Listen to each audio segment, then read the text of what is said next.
The message arrived on a Tuesday at 7:43 p.m. I was sitting in front of the turned-off television. I don't even remember for how long.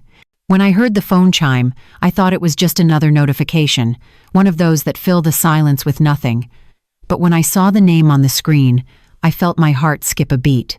David, my son, after 8 months of absolute silence. Dad, let's have dinner Friday. Just us. I miss you. I read that sentence over and over, trying to believe it was real. My hands were trembling. I didn't know whether to cry or laugh. It had been so long since I'd heard from him that I had stopped hoping for something like this. For months, loneliness had become my only routine, and now, in a few short words, a door I thought was closed forever had creaked open. I left the phone on the table, walked to the hallway mirror, and took a hard look at myself. The reflection staring back wasn't the man I used to be.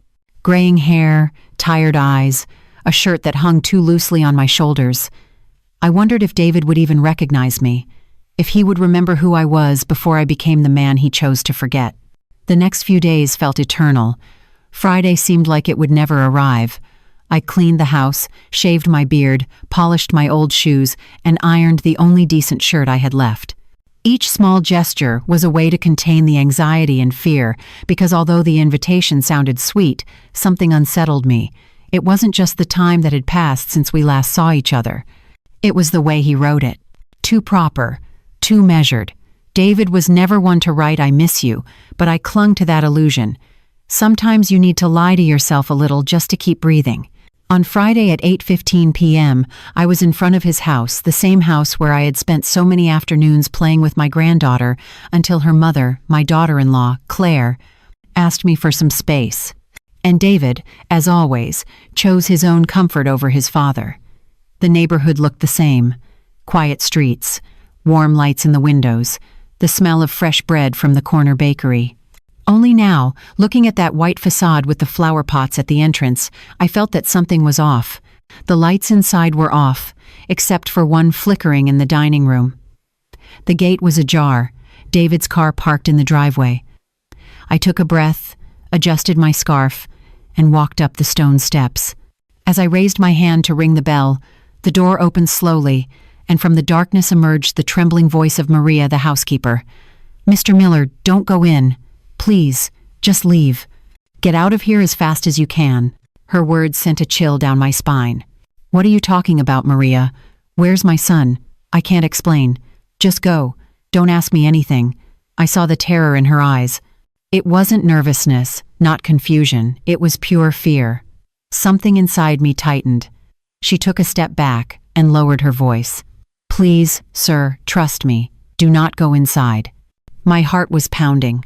"Is something wrong with David?" I insisted. She shook her head, glancing back inside. "No, not with him. With you." The door shut abruptly, and I was left on the porch with the sound of my own breathing echoing in my ears. I don't remember walking down the steps. I only know that I ran to my car as if the air itself was heavy in my lungs. I got in, locked the doors, and started the engine, but I didn't move. Fear mixed with disbelief. What was happening? From the driver's seat, I had a direct view of the dining room windows. I waited. 3 minutes passed. Nothing. And then, suddenly, the house lit up. One after another, the interior lights switched on as if someone had been waiting for me to leave. 2 men I didn't recognize appeared. They carried briefcases and envelopes. David followed them, his expression serious, talking on the phone. Behind him, Claire, dressed in black, was quickly reviewing some papers. Something wasn't right. This wasn't a family dinner, it was a meeting, a carefully planned one. As I watched, Maria appeared for a second in the window. Her eyes met mine. She gave a slight shake of her head, a gesture that said more than 1,000 words. "Don't do it." I kept the engine running but didn't drive away. I just watched. 5 minutes later, David walked to the window. He pulled something from his pocket, a document, and as he signed it, he smiled. A smile I couldn't remember ever seeing on his face. In that moment, I felt a knot in my stomach. It wasn't sadness. It was a mix of fear and betrayal. My son, the same one who once hugged me with tears in his eyes when his mother died, the same one who swore, "I'll always take care of you, Dad," was now inside my old house, signing something that I knew, instinctively, had my name written on it. The reflection of the lights mixed with my breath fogging up the car window. I had to close my eyes for a few seconds to keep from breaking down, because sometimes the soul knows before the mind what is happening is more serious than you can bear. But then I saw it. David handed an envelope to Claire.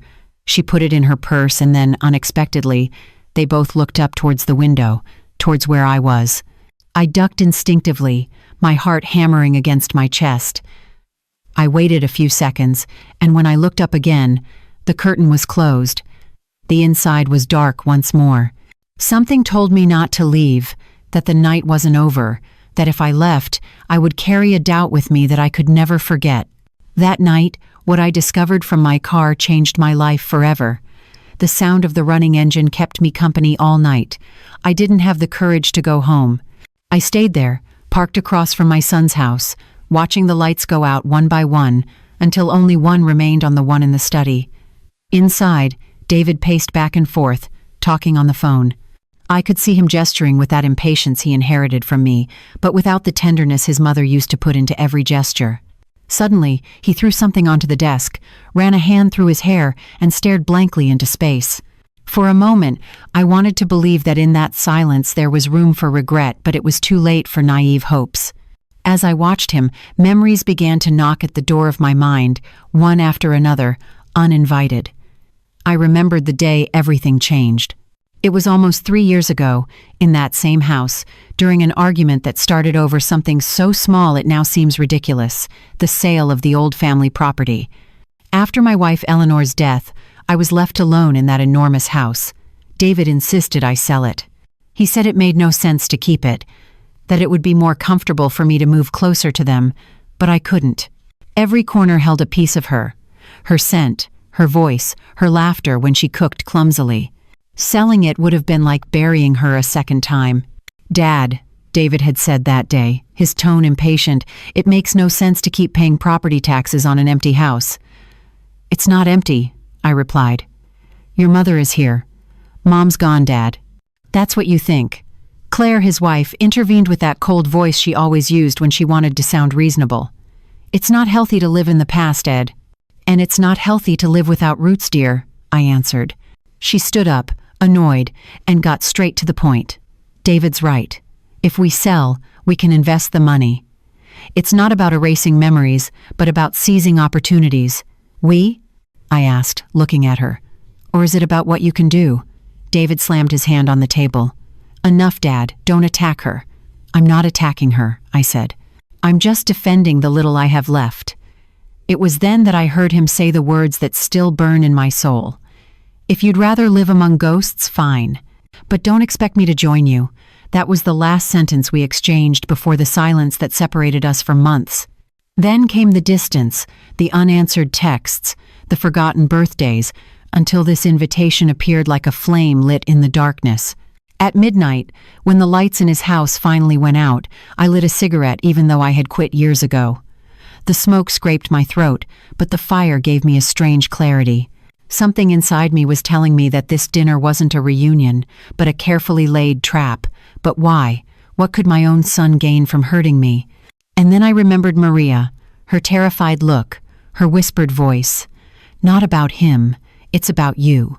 That phrase repeated in my head over and over. Something was happening, something beyond my comprehension, and it wasn't a product of my imagination. At 2 a.m., I decided to leave. The neighborhood was asleep, and only the distant sound of a dog broke the silence. I drove aimlessly for a while, until exhaustion forced me to pull over at a gas station. I ordered a coffee and sat by the window, watching the neon sign's reflection on my windshield. A young employee, about 20 years old, came over and asked if I needed anything else. I shook my head. "You okay, sir?" he insisted.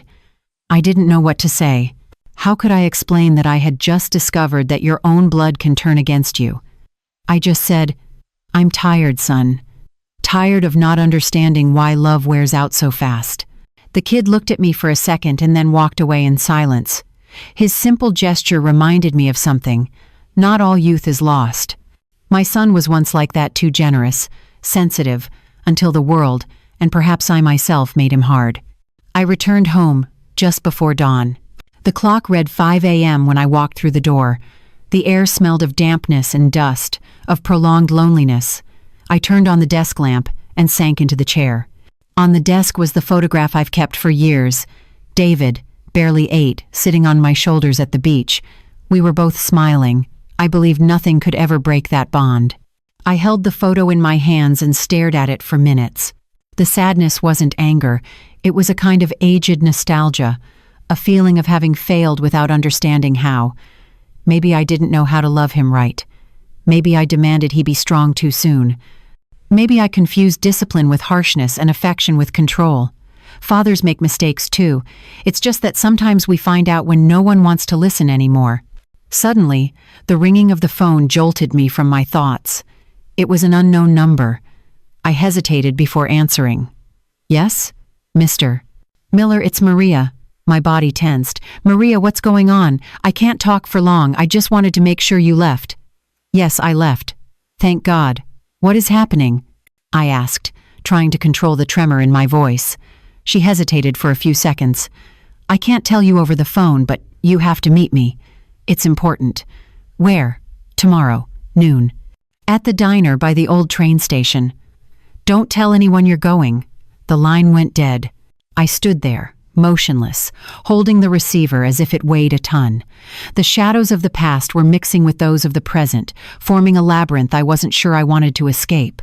I knew I should sleep, but sleep wouldn't come. Only the image of my son at that window, signing something I didn't understand, and the echo of a woman's voice that for the first time in a long time brought me not comfort but a warning. And although my heart wanted to believe in David's innocence, my father's instinct told me that the truth, when it was revealed, wasn't going to save me. It was going to destroy everything.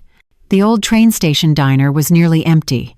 The clock high on the wall read 12 o'clock sharp, but it seemed stuck in another century. The air smelled of burnt coffee and dust. I sat by the window, where the noon light barely managed to pierce the grimy glass. I ordered a black coffee and waited. I didn't know if Maria would show. I didn't know if I should even be there. But when someone looks at you with that much fear and begs you to run, you can't ignore it. Especially when that fear comes from someone inside your son's house. 10 minutes passed, then 15. The coffee had gone cold when I saw her walk in. She wore a dark coat and sunglasses that barely hid her nervousness. She looked around several times before approaching. Mr. Miller, she whispered. Thank you for coming. She sat across from me, without taking off her coat. Her hands were shaking so much that she spilled a little coffee when she picked up her cup. It's okay, Maria. No one is watching us. She shook her head. You don't understand. If they see me with you, I'll lose my job. Or worse. That last word hit me harder than any other. Worse. Tell me the truth, Maria. I tried to sound firm, though my heart was pounding. What's wrong with David? It's not about him, it's about all of them. All of them who? Your son, his wife, and that lawyer who was at the house last night. I leaned forward. Explain. She took a deep breath as if gathering courage. Something strange has been going on in that house for weeks. Envelopes arriving, strange calls. Mrs. Clare forbade me from entering the study, and yesterday, she paused. Yesterday, I overheard a conversation I shouldn't have. What kind of conversation? One about you, sir. My heart lurched. About me? Maria nodded. They said everything had to look like an accident, that after Friday no one would suspect a thing. My blood ran cold. An accident? What do you mean? They wanted to invite you to dinner too. She lowered her voice. To hurt you. The silence between us was so thick, I could hear the ticking of the station clock. I put my face in my hands. I didn't want to believe it. My own son. My own blood. No, I murmured. There must be a misunderstanding. Maria looked at me with a mix of pity and fear. I wish there were, sir. But I heard your daughter-in-law say they couldn't leave any loose ends. If that old man doesn't sign the papers, we'll have to handle it another way, she said. My fingers trembled. What papers? She opened her purse and pulled out a folded envelope. I found this in the kitchen. It was in a folder with your name on it. She handed it to me with trembling hands. Inside were copies of notarized documents. The header read, Assignment of inheritance rights, Edward Miller. The signatures at the bottom were mine, or at least they looked like mine. But I never signed this, I whispered. I know, Maria nodded. That's why I told you to leave. If you had gone in that night, you wouldn't be here talking to me. I felt dizzy. The world spun for a second, and I had to grip the table to keep from falling. I stared at the papers, incredulous. I couldn't understand how it had come to this. Who is this lawyer? I asked. A man named Richard Payne. He's been coming to the house for months. Your son says he's his financial advisor, but he's really helping his wife transfer everything to another account. In whose name? Hers and some shell corporation. I fell silent. In my head, the pieces began to fit together. The months of silence, the calls he never answered, the forced tone of the invitation. It wasn't a reconciliation. It was an ambush. Maria leaned towards me. You can't go back to your house, sir. You can't sign anything or talk to them. Then what should I do? Find someone you trust and disappear for a few days. Disappear. The word echoed in my mind. It was absurd. To run away. At 60 years old, hiding like a criminal to survive my own family. But when I looked at her, I knew she wasn't exaggerating. The fear in her eyes was real. And my son, the same boy who once told me, I want to be just like you, Dad, had ceased to exist. We left the diner together.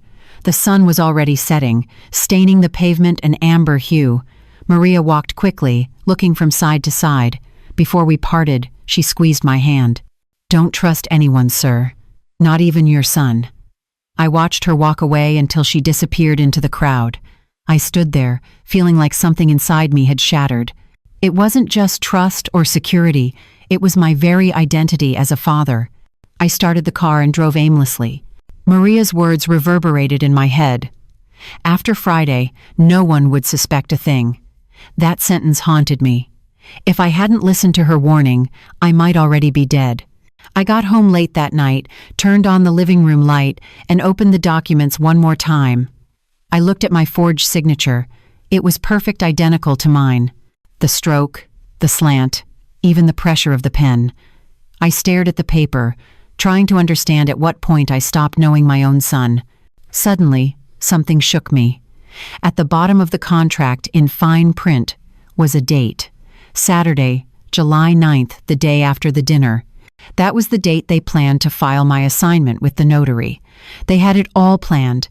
My death, my signature, my disappearance. I stood up slowly and looked in the mirror. The eyes that stared back were those of a man who could no longer be a victim. A father can forgive a harsh word, an offense, a distance, but not a planned betrayal. That night I understood something. I couldn't go to the police yet. I couldn't act without proof, and most importantly, I couldn't let them know I was alive. Because if they wanted me dead, they would have to face the version of me they themselves had created. A man with no fear. A father who had lost everything and now had nothing left to lose. I didn't sleep that night. Every time I closed my eyes, I saw the scene over and over. My son, his wife, the documents, the lawyer, and my forged name at the bottom of a contract that sealed my disappearance. My mind was on fire, but my heart, in contrast, was ice cold. For years I believed I was a strong man, capable of facing anything. But the betrayal of a son carries a different weight. It's not carried on your back, but in your soul. It's a type of pain you don't scream or cry about, you think. And that night, I thought too much. At 5 a.m., I got up, made coffee, and sat at the table with the documents in front of me.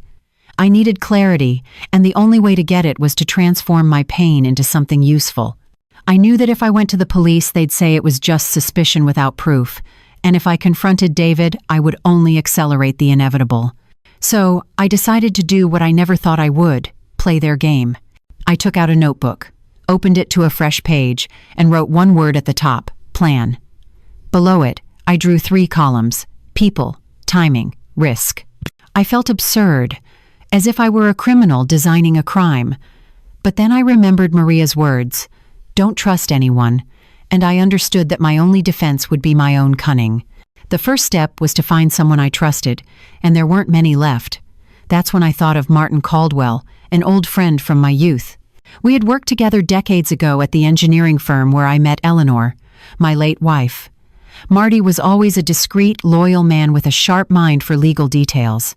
After retiring, he moved to a small house in the country, a few hours from the city. I called him mid-morning. It took him a moment to answer. "Ed?" His voice was gravelly, surprised. "Damn, I thought you were living in another country." "I wish I were, Marty," I replied bitterly. "I need to see you." "Is it that serious?" "Let's just say it's a matter of life and death." There was a silence on the other end. Then his voice turned serious. "Come this afternoon, don't tell anyone." The drive to his house was long and quiet. The road snaked between dry fields and trees bent by the wind. As I drove, I mentally replayed every word Maria had told me. Every detail could be a clue, every memory a warning. When I arrived, Marty was waiting on the porch with his ever-present hat and a glass of whiskey. As soon as he saw me, he hugged me. "You still have that same smell of coffee and sadness?" he joked. I smiled for the first time in days. "And you still smell like dirt and advice that hurts." We sat in front of the fireplace. I told him everything, omitting nothing. The message from my son, Maria's warning, the forged documents. Marty listened without interrupting, slowly swirling the whiskey in his glass. When I finished, he was silent for a few seconds. "So, they want to kill you," he finally said with a chilling calm. "It seems so. And what do you plan to do? Survive?" He leaned back in his chair, crossing his arms. "That sounds good, but you'll need more than luck. I need your help. You know you have it." I showed him the papers. Marty read them carefully and nodded. "This is a professional forgery. Not just anyone could replicate a signature like that. Can you trace where it came from?" "With time, yes. But first, we need to protect you." "Protect me how?" "By disappearing." "What?" "If they think you're already out of the picture, they'll let their guard down. It's the only way to catch a snake, let it think it is already bitten." I stared at him.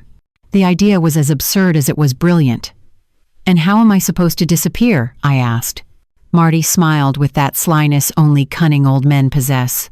"Leave it to me. I have contacts at the local funeral home.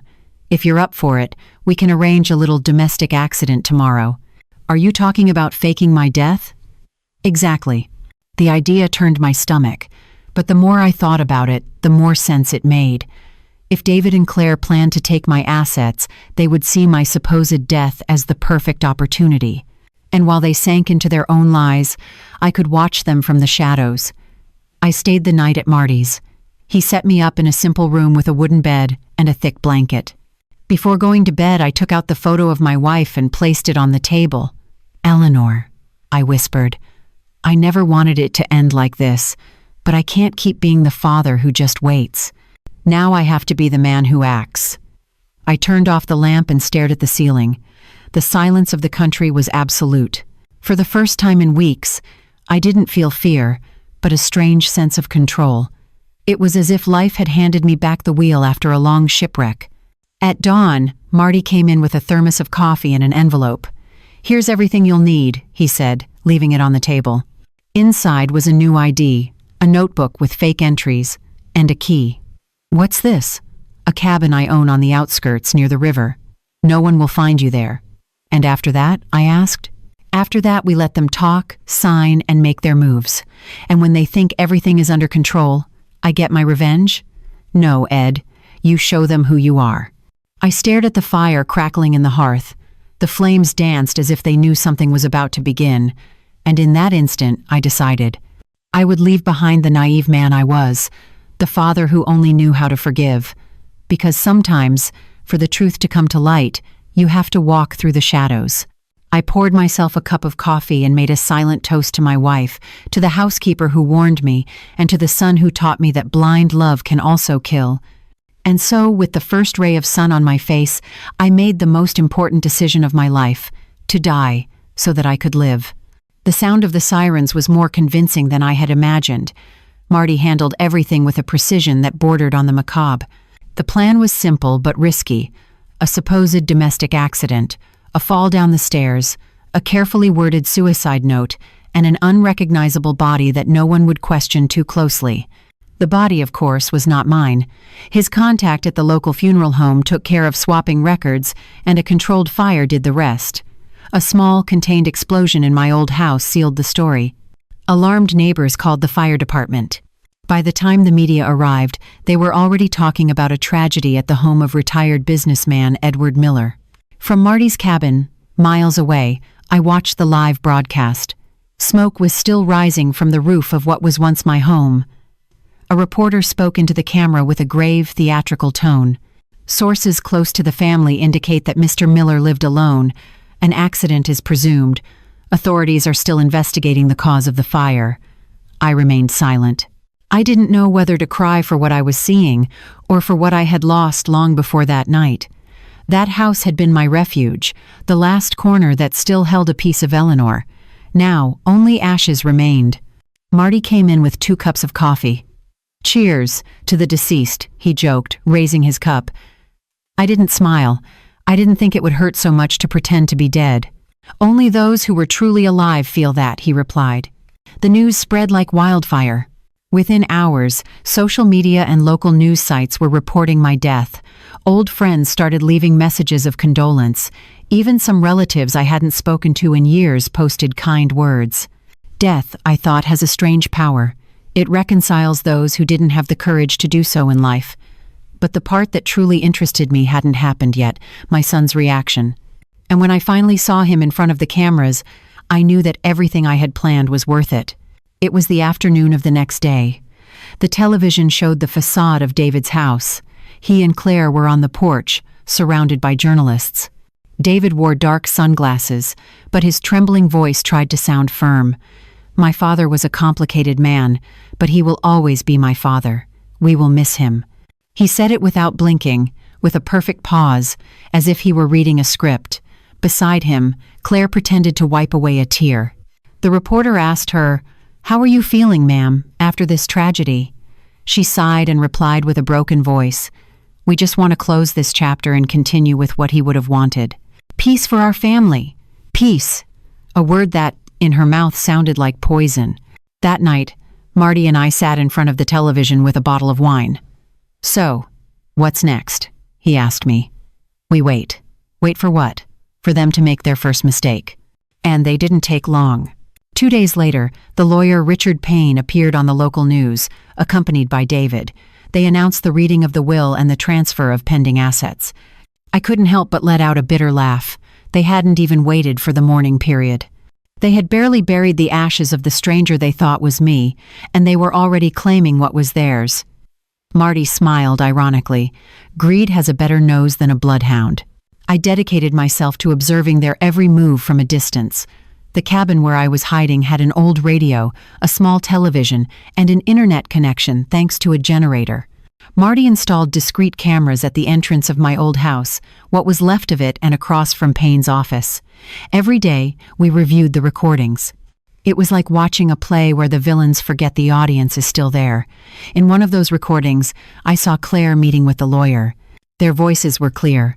"Now everything is ours," she said with a smile that chilled my blood.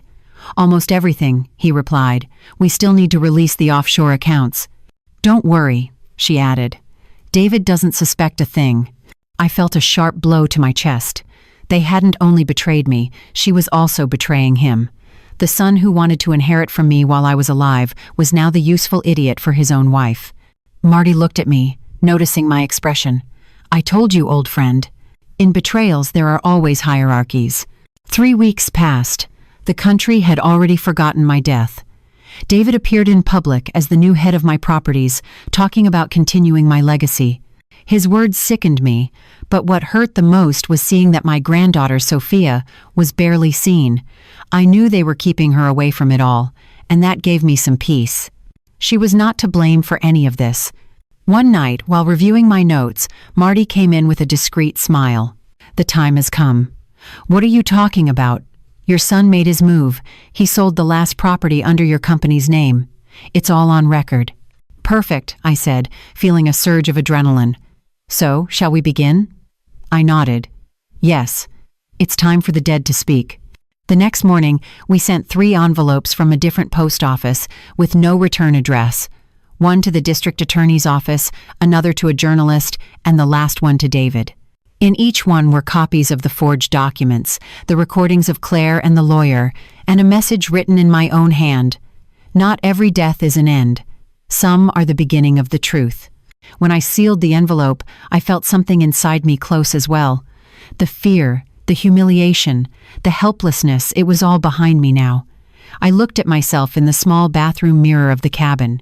The face I saw was no longer that of a defeated man. It was the face of a father ready to reclaim his name, even if it meant remaining dead to the world. The true hell was just beginning. The silence when you're alive but the world thinks you're dead sounds different. It's not peace. It's a hollow echo, as if the universe is breathing without you. Sometimes I would catch myself talking to myself or answering the news anchors out loud. Marty would laugh and say that death was turning me into a philosopher, but deep down what it was turning me into was human again. I had been hiding in the cabin for a month when the first consequences of my envelopes arrived. The press exploded. Headlines on every news site. New doubts surface in death of businessman Edward Miller. Leaked documents implicate son in financial schemes. A fake widow and a lawyer in the spotlight. Seeing their faces on television, surrounded by microphones, trying to defend the indefensible, brought a mix of bitter laughter and pity. David looked pale, with deep circles under his eyes. Claire, on the other hand, maintained the composure of someone who knows no shame. As reporters cornered them with questions, he would stammer. She would lie with a serenity that only comes from habit. "This is all a misunderstanding," she would say. "My father-in-law signed those documents while he was alive. These accusations are cruel, but the evidence spoke louder than any speech." And while they sank, I remained silent, watching from the exile I had created for myself. However, it wasn't all satisfaction. The nights were heavy. Sleeping in a strange bed with the wind battering the windows and the clock marking meaningless hours made me think too much. At what point do a father and son lose each other like this? When does love turn into calculation? I remember David as a child, running through the halls of the old house, laughing with the innocence of someone who doesn't know greed. I had taught him to ride a bike, to write his name, to never lie. And now, he had signed my death warrant, not out of hatred, but out of ambition. That was the deepest wound, knowing his betrayal wasn't born from contempt, but from desire. One night, while reviewing the reports Marty got from his contacts, I found a piece of information that chilled my blood. My granddaughter, Sophia, had been hospitalized. She had suffered a nervous breakdown at school. No one told the press, but the medical report confirmed it. I stared at the paper, breathless. "It can't be," I muttered. Marty looked up from his desk. "What is it?" I showed him the document. He read it in silence. "The girl doesn't understand what's happening," he said with regret. "Losing her grandfather, seeing her parents on television. It's too much for a child." I clenched my fists. "She's not to blame for any of this. I know, old friend. But if you show up now, you'll ruin everything. I don't care." "Yes, you do," he replied calmly.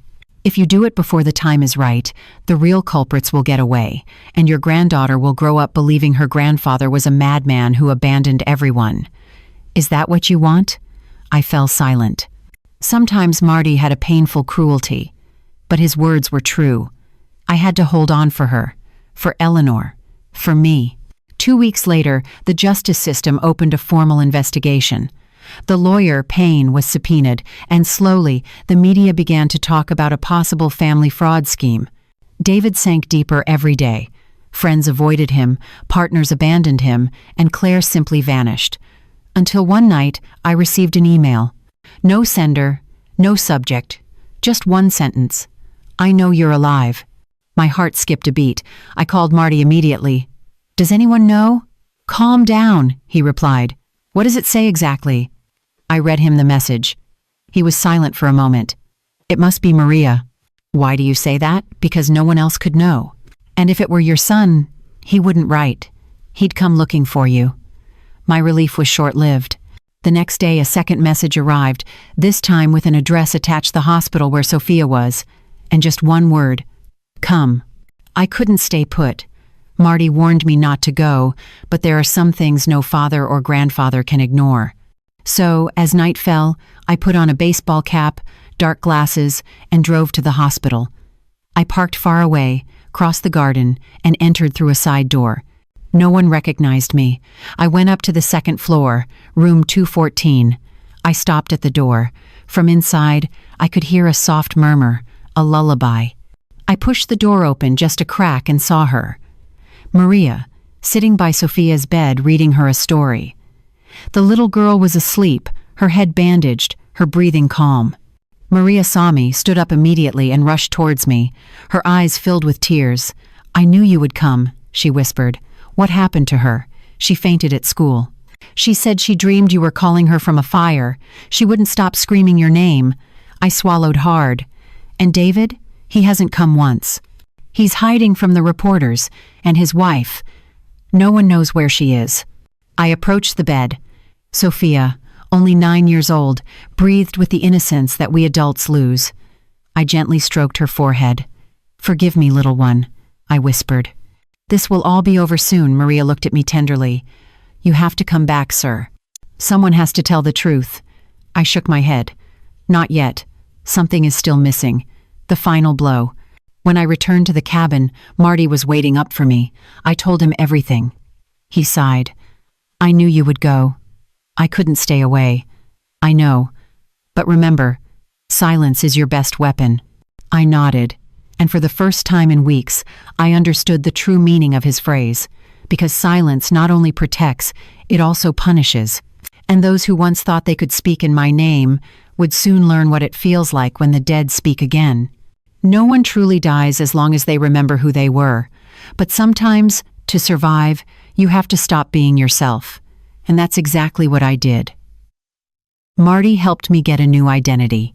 Michael Evans, 62 years old, retired maintenance technician, a name with no past, no family, no history, the kind of man no one looks at twice, who goes unnoticed in a crowd.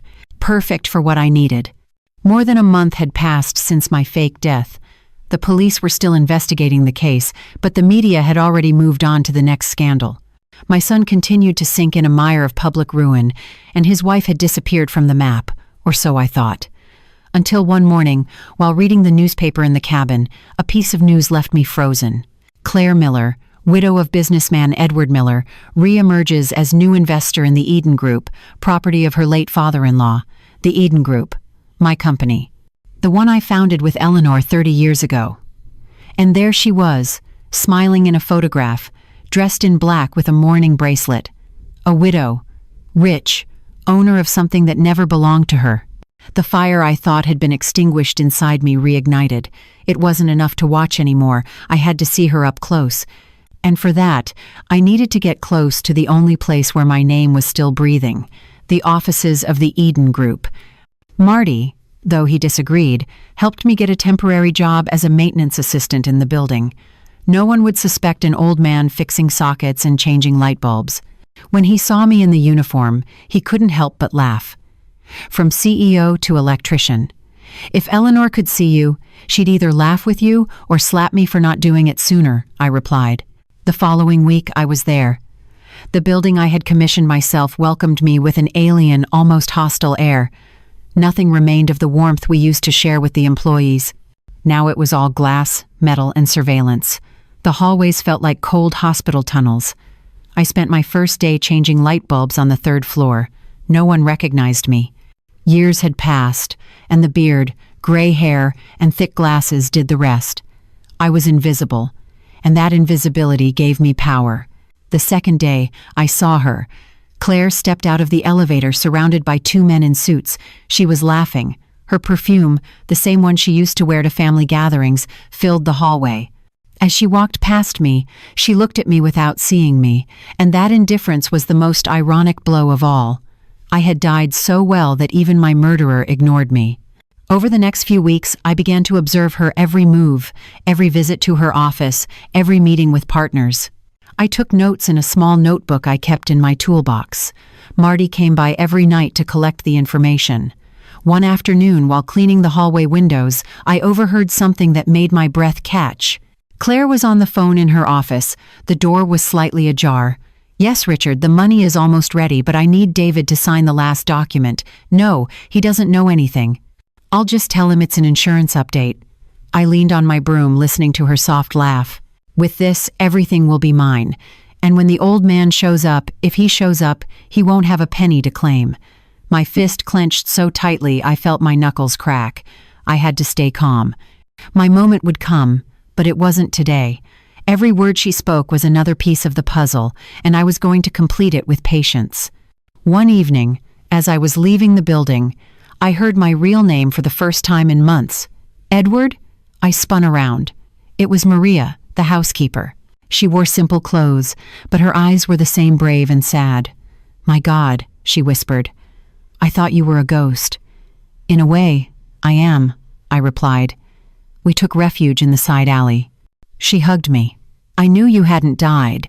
I couldn't believe God would take a man like you that way. I'm alive, Maria, but I need you to keep pretending you don't know. What are you going to do now? Finish what they started." I told her about my infiltration without going into too much detail. She nodded with determination. "Count on me. I still have contacts inside the house. If she comes back, I'll know." "Thank you, my dear." I took her hand. "When this is over, I want you to be the one to tell the story." "No, sir, you will be." The days turned into weeks. David reappeared at the company, or rather, he was dragged there by Claire. I saw him arrive one morning, haggard, his suit wrinkled, his gaze lost. He looked like a man who had already lost everything. She held him by the arm, controlling his every step. From my position a few feet away, I watched them. "Just sign it, David," she said, handing him a folder. "What is this?" he asked, confused. "A document to ensure the company's continuity. It's for your own good," David signed. Through the reflection in the glass, I captured a photo with my cell phone. That image, that signature, was the last piece I needed. With it, Marty could prove the fraud was ongoing, even after my death. That night, when I returned to the cabin, he greeted me with his sly fox smile. "You have everything now, Ed. Almost everything. What's missing? To watch them fall with my own eyes." Marty poured a drink and raised his glass. "Then, old friend, welcome to the point of no return." We toasted in silence. The fire crackled in the hearth, and I understood something. I was no longer Edward Miller. I was the man with no name, the ghost they themselves had created. And what I was about to do wasn't revenge, it was justice. Every hunt begins with silence, a wait, a held breath. For months they had hunted me, believing I was an obstacle, an old man easy to erase. But now, I was the hunter. And the first rule of a good hunter is to let the prey walk willingly into the trap. Marty helped me prepare every detail. The plan had to be as meticulous as theirs, but with one difference. Mine wasn't intended to destroy innocent lives, but to reveal hidden truths. Justice isn't always found in a courtroom. Sometimes you have to build it with your own hands. The first step was to sow doubt. Using an anonymous account, we sent Claire and David an identical email. "I know what you did to Edward Miller. Not everything was buried. If you want to keep your story straight, be prepared to pay." We attached a photo, the one of the forged signature David had made days earlier. We knew that would be enough to unleash panic. That very afternoon, from my post in the building, I watched as they both arrived separately, agitated, looking over their shoulders. She went straight to the lawyer Richard Payne's office. He, on the other hand, locked himself in his office and didn't come out for over 3 hours. When he finally emerged, his gaze was vacant, his face ashen. It was the face of a man beginning to understand that the dead can also speak. Over the following days, the emails continued, each with a different tone, more direct, more threatening. Marty crafted the messages with surgical precision while I reviewed them word for word. The goal wasn't to extort them, but to accelerate their moral decay, to let fear force them into the open. And it worked. David started making mistakes. He sold shares hastily, transferred money to accounts that were already being monitored. And Claire, sensing her control slipping, tried to contact Payne to get what was left. She didn't know that Payne himself was already under investigation, thanks to the documents we had sent to the DA's office weeks before. The circle was closing. One morning, while cleaning the windows on the 10th floor, I heard the scream. It was David. His office door flew open, and I saw him throw a folder to the ground. It can't be. This can't be happening. Claire entered behind him, feigning calm. "Calm down, honey. We'll figure it out." "Figure it out?" he said, beside himself. "They're cornering us. Does someone know about Dad?" She closed the door and lowered her voice. "Shut up. If anyone hears you, we're finished." I stood still, pretending to focus on my work, but every word reached me clearly. "You said everything was under control," David growled. "It was, until you decided to trust pain. Don't blame me. You were the one who." The rest of the sentence was lost as the door slammed shut, but I didn't need to hear more. They were already destroying each other. My job was simply to let fear do the rest. That night in the cabin, Marty showed me a folder full of documents. "This is enough to sink them legally," he said. They were copies of transactions, intercepted emails, sworn affidavits.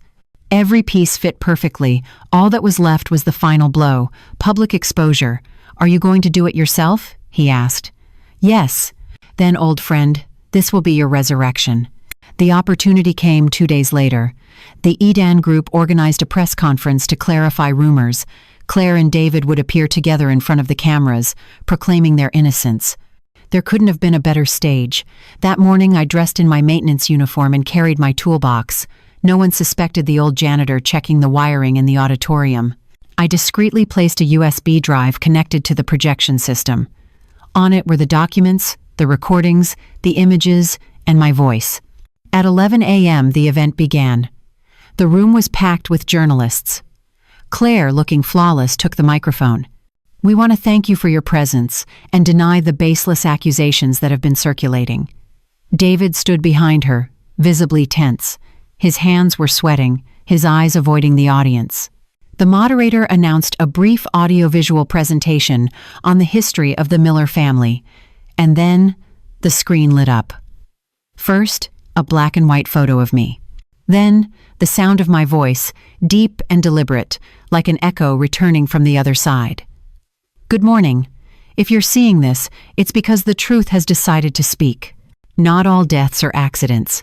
Some are planned silences." Murmurs filled the room. Claire froze. David took a step back. On the screen, the documents began to appear, the transfers, the forged signatures, the recordings of her voice and the lawyers. Every line was a stab. The journalists stood up, pointing their microphones and cameras. Claire tried to smile. "This is a fake," she yelled, but the voice from the recording interrupted her. "With this, everything will be mine. And when the old man shows up, he won't have a penny." The room erupted. David, trembling, tried to turn off the projector, but the presentation continued.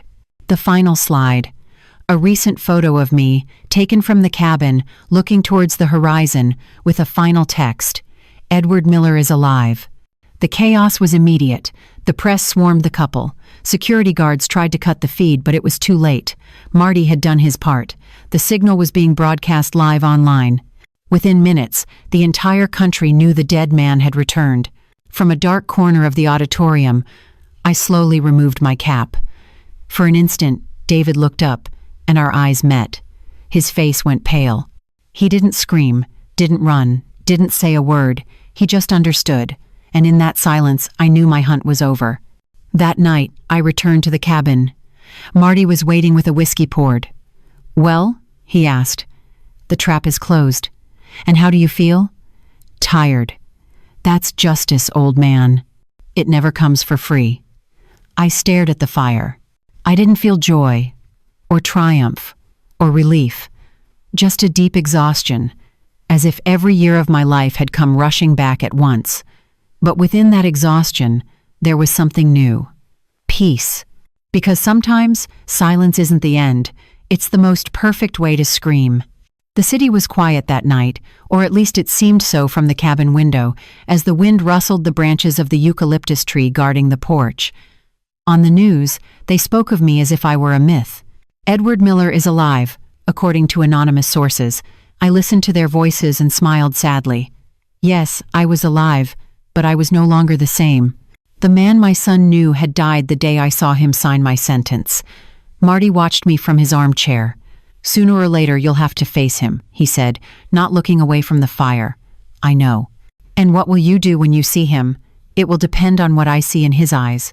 And if you don't see remorse, then I will see for the last time the boy I lost. I didn't have to look for him. He came to me. 2 days after the press conference, David showed up at the cabin. I don't know how he found me. Perhaps he was guided by the same instinct that once connected us. It was 6 p.m. I was chopping wood when I heard the crunch of gravel under tires. I turned. He got out of the car slowly, without hurry, without pride, without a mask. He wore an old jacket, his face haggard, his eyes sunken.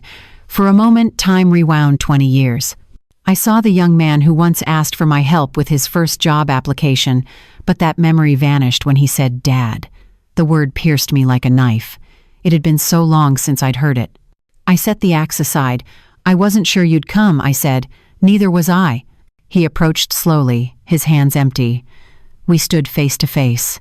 The silence between us was heavier than everything that had happened. "So, you're alive," he finally said. "More than ever. Why did you do all this?" "To see how far your silence would go." His lips trembled. "You don't know what it was like, Dad." "Claire, don't say her name," I interrupted. "Don't you dare hide behind her." "It wasn't that simple," he insisted, looking down. "I just wanted to settle the debts, start over. She convinced me that you would understand, that it wouldn't hurt you. And signing my death warrant was part of that understanding." David flinched. "I didn't know it was that," he murmured. "I thought they were just papers. Papers always tell the truth. The problem is who signs them." He put his head in his hands. "You don't know what it's like to live with this guilt." "Of course I do," I said in a low voice. "Guilt was the only thing I had left when your mother died." He looked me in the eyes for the first time and I saw it. Remorse, fear, and something else, a sadness so profound that for an instant I almost forgave him. We sat on the porch. The wind carried the smell of damp earth. David spoke for a long time. He told me about the pressure, the debts, Claire's manipulation, the fear of losing everything. I listened in silence. I didn't interrupt him once. When he finished, I remained quiet. "And all of that justifies trying to erase your own father?" "No," he whispered. "But it's what I did." I nodded slowly. "You know, David, when you were a boy, your mother used to say you had a gift, the power to convince with your eyes, and you used it well. You convinced me there was still some good left in you." "Dad, don't. Let me finish." I took a breath. "I didn't plan this to humiliate you. I did it because I needed to see if the son I raised was still inside you, if that boy could still feel shame." He covered his face with his hands. Tears began to fall. "I feel it every day. Since I saw that press conference, since I heard your voice on those recordings, I haven't slept, I haven't eaten, I haven't had any peace." I was silent. For the first time, I didn't see the traitor. I saw the broken man my own mistakes had helped create. "And what will you do now?" he asked, looking up. "Nothing," I said. "You've already destroyed yourselves. The justice system will take care of the rest. And you? I already got what I needed." He stood up slowly. "I don't know how to live with this." "Learn," I replied, "or truly die. But if you decide to live, do it right. Not for me, for Sophia." Her name made him tremble. "How do you know about her?" "Because I'm still her grandfather, even if you forgot." David broke down crying. "I took her to a therapist. She keeps dreaming about you. She says you call her from a fire." "Maybe I do," I murmured. "Maybe I'm trying to wake her up before it's too late." He looked at me with desperation. "Will you forgive me?" "That's not up to me." "Then who?" "Time. And the man you decide to be tomorrow." He stayed a while longer, not speaking. When he left, the sky was already dark. The sound of his car driving away mixed with the chirping of crickets. My soul felt tired, but also light. For the first time in years, there was no rage, only emptiness. Marty came out to the porch with 2 glasses and a bottle. "Well?" "There's no hatred left," I told him. "And that's a good thing?" "I don't know, but it's enough." We stared at the stars, and I understood that the justice I had sought wasn't that of the courts, but that of the eyes. The kind that neither absolves nor condemns, but simply reveals. The next day, I received a text message. It was from David. Just 3 words. Thank you for seeing me, I replied with 3 others. Do it for her. I turned off the phone and went out to the garden. The morning sun fell on the damp wood of the porch. For the first time in a long time, I breathed without fear, because I understood that some wars aren't won when the enemy falls, but when you stop hating them. Winter arrived early that year. The leaves of the aspen trees fell before their time, and the air had that scent that announces an ending. Sometimes I think nature knows more than we do. It understands endings without fear, without noise, without explanation. I, on the other hand, needed to close mine with words.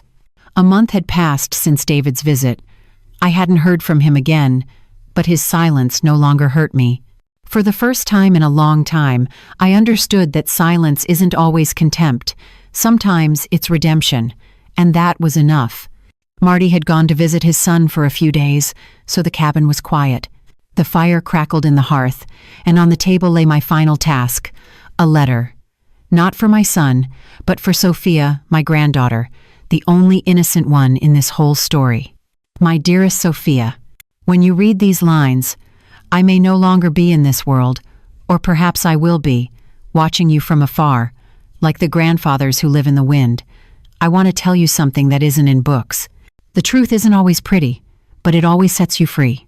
Your father and I made mistakes, he out of ambition, I out of pride. 2 different ways of losing love. If life ever forces you to choose between being right and being at peace, choose peace. I have loved you since the day I first held you in my arms. You had your grandmother Eleanor's eyes, that mix of tenderness and fire that transforms everything. Never let anyone convince you that kindness is a weakness. Sometimes, being kind is the bravest act of all. Always remember this, justice may be slow, but it arrives, even when the only judges are tears. I stopped. The ink blurred with a drop from my eye. It wasn't sadness. It was relief. I had lived long enough to see the darkness and still find light. I put the letter in an envelope, sealed it, and left it in the desk drawer next to Eleanor's photo. Her eternal, serene smile was with me even now.